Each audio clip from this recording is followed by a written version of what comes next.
Hey guys, what's going on? I just want to take a few minutes and just talk about really my Beachbody coach story. Now, a lot of people see me as a successful Beachbody coach, but what they don't understand is really the journey that I've had to take to get to where I am today. It's been one full of obstacles, struggles, failures, good times, bad times, happy times, sad times. One that's taken just a tremendous amount of effort on my part, a lot of sacrifices I've had to make, a lot of support from people like Melinda, my family, my friends.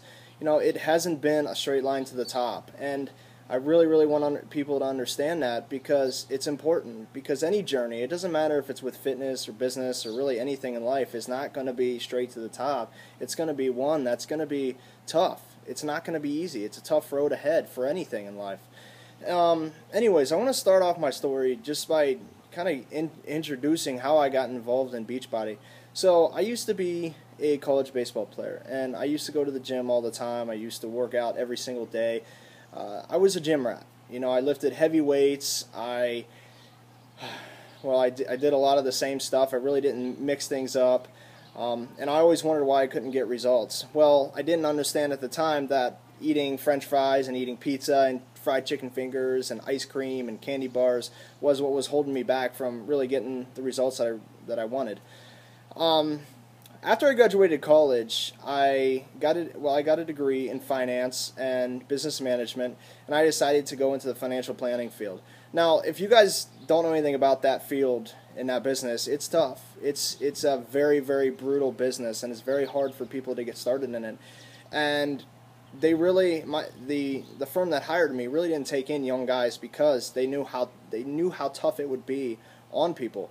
And it was tough on me. I got started, and I was very confident that I could be successful in it. But the problem is, it was such a big learning process, and I had to go through a ton of training. I really didn't understand anything about the business. I had no idea how to build a relationship with someone. I had no idea how to talk to them about investments, how to talk to them about insurance, and the other things that we worked with people on in the business.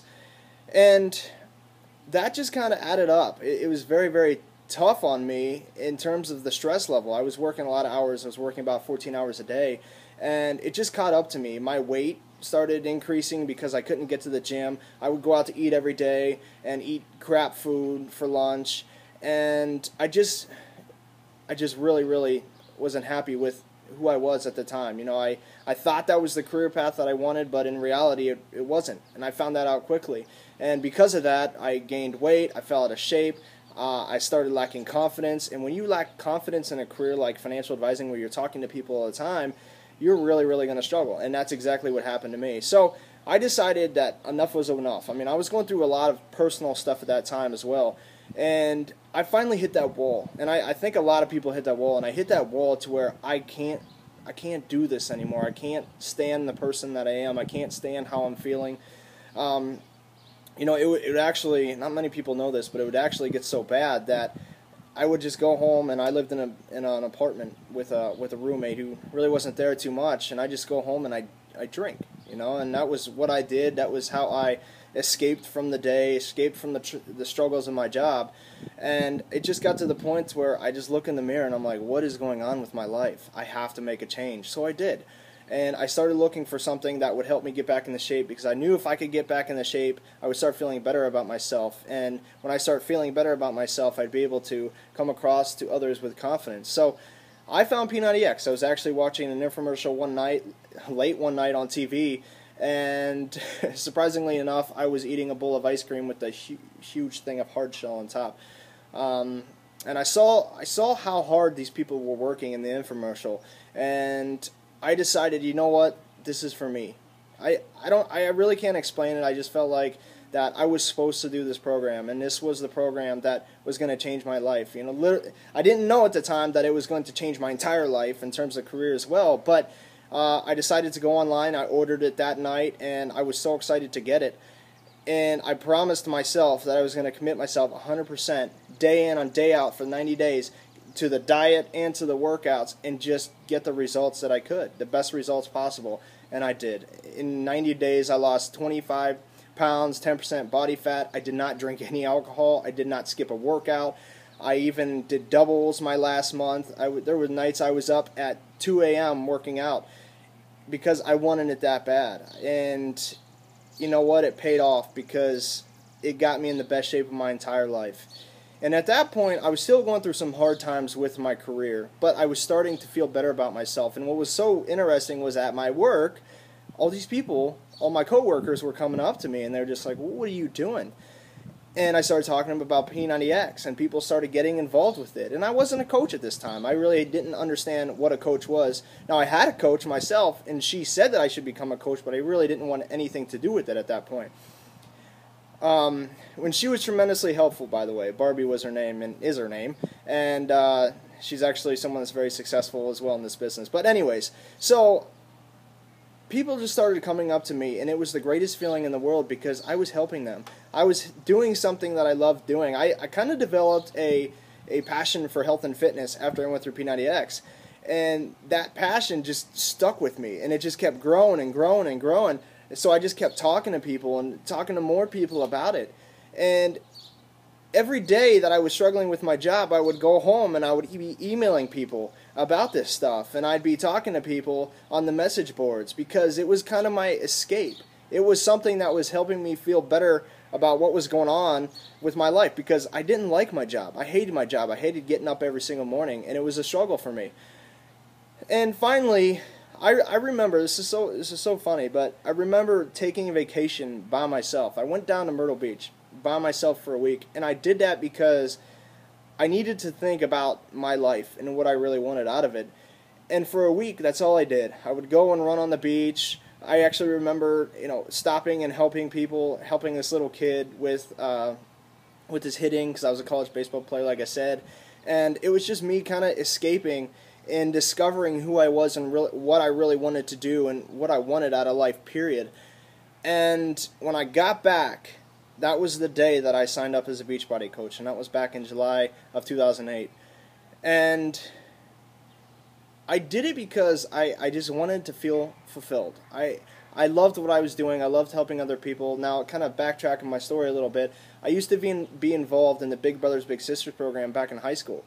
And for 4 years, I was a mentor to a little boy named David. And every time that I talked to David, every time that I helped him, it was the best feeling in the world to know that I'm having some sort of impact on his life. And for 4 years, that's what I did. And I saw how much he grew as an individual because of my mentorship, how much I've helped him. And I knew at that point that I wanted to do something with my life to where I could get that feeling every single day. And I didn't find that as a financial advisor, but I did find that as a Beachbody coach. And I promised myself from the day I signed up as a coach that I was not going to really focus on the business side of it and making money. I was going to focus more on whose life can I change today and just helping other people and making a difference in their lives and motivating people and supporting people. And I've stuck with that since day one. And I've been in this for 5 years now. But the thing was, I really didn't understand how the business worked at the time. I knew it was a business. I really didn't get it. I didn't understand the importance of leadership, that I had to become a leader. There was a lot of things that I was just very, very naive on, right? A lot of knowledge that I felt like I lacked personally. So I struggled. I really, really struggled as a Beachbody coach, and I was putting in a lot of hours and helping a lot of people, and I wasn't seeing much of a return. I remember 9 months in the business, I looked in my coach office, and I checked out the commissions for the week, right? And it said $6. I mean, 9 months in the business, I made $6, and I don't even think I was a diamond coach. I might have been, hopping in and out of diamond, and I'm like, what in the world am I doing wrong? What is going on? And that was the point where I really started focusing on, okay, I need help. I'm a very stubborn guy, and those of you who work with me, you understand what I'm talking about when I say that. But I had to learn that in order for me to succeed and move forward in this business, I had to swallow my pride and I had to seek help. And I had to start focusing more on personal development like I did back when I read The Magic of Thinking Big when I was 15 years old.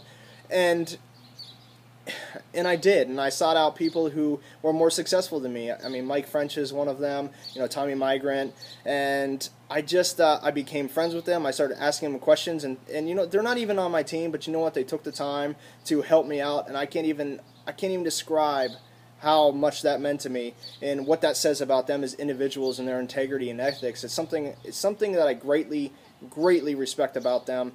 But anyways, they took the time out to help me, and they said, listen, you got to start getting to Beachbody events. You got to start reading more books. You got to start developing into a leader. I mean, and I took that to heart. So I went to my first game plan event in Chicago, and I was kind of addicted from that point on, because I'm like, man, there's so much stuff that I'm learning at this event. There's so many people that I'm establishing relationships with, and they're teaching me, and we're talking about things that I could be doing to increase my business. So I took the time to just learn from every single person that I possibly could. And I studied them. So I studied what they were doing with social media marketing. I mean, for me, I had to do social media stuff because I was 23 years old, or 24 at that time, and I'm like, there's no way that I can talk to other people about this business who are my age, because they're still in that college mode. They're still drinking beer and playing Xbox or whatever it is that they're doing. And I'm like, I have to find a way to reach out to different people. And how do I do that? Social media stuff. So I went online and I started studying all the people who have been successful with social media stuff. And I found, again, people like Mike French, and I studied, all these other people like Tracy Morrow, for example. And I'm like, what are these people doing that are so successful? And I copied them. I mimicked them. And I did this, and I just kept doing this, and I kept digging into personal development. I kept going to more and more events. And finally, something just absolutely clicked for me. Something clicked. But the thing was, I was really, really, really struggling with the business. I mean, I met Melinda, by the way, back in 2009, and we were struggling financially. I mean, we couldn't even pay our bills. We couldn't. It was a really, really low point in our lives. I mean, we were collecting government support. A lot of people don't know that, and it's embarrassing for me to talk about, but it's part of my story, and it's part of what I went through. And I remember, not too long after, I sat Melinda down and I said, listen, I can't live like this anymore. And I actually remember the couch that I sat her down on. I said, I can't do this anymore. I'm tired of living this life. I want to give you and Madison the life that you deserve. And it's going to take some hard work on my part. It's going to take a lot of effort. It's going to take a lot of sacrifices. But the only way for me to get there and to achieve our dream and to achieve my dream of becoming a full-time coach and creating financial and time freedom for our family is if you support me.